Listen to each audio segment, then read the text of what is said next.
Mr. Speaker, I am honored to recognize the Holodomor, a dark chapter in history when wheat became a weapon in Ukraine. In 1932 and 1933, an artificial famine in Ukraine was created through the deliberate seizure of land and crops. On fertile lands known as the breadbasket of Europe, millions of people slowly starved to death.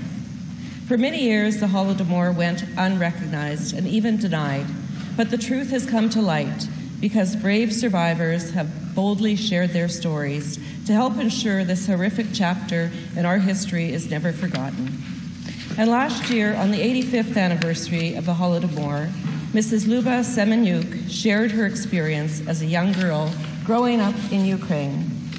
Her words are well worth repeating as a reminder of what millions of people suffered through. She wrote, "I will never forget the sights and sounds of people crying because they had nothing to eat.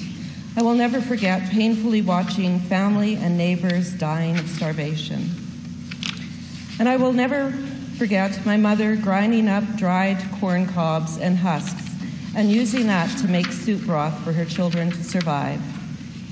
And even though that was all that they had, my mother was telling me to take some of the broth over to neighbors, only to find the mother and her 2 young sons dead of starvation. These are things that never should be experienced by anyone, especially a 6-year-old girl. And she says she will never forget and forever remember." Mr. Speaker, we must continue to build awareness about the Holodomor. One of the ways we are accomplishing this is by educating our children and grandchildren.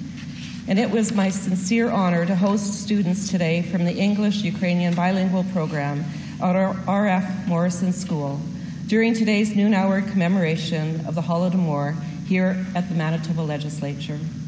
And under the direction of teacher Hanya Brill-Klemenko, the students prepared a beautiful dance to commemorate the Holodomor.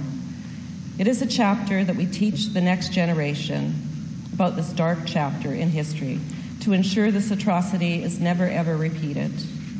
As another way to raise awareness, members of this House will notice our Ukrainian flag flying at half-mast in Memorial Park today.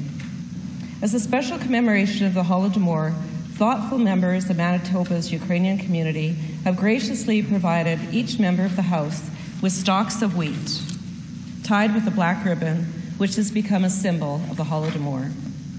Madam Speaker, as we reflect on this atrocity, I would like to request a moment of silence in honor of those who perished in Holodomor.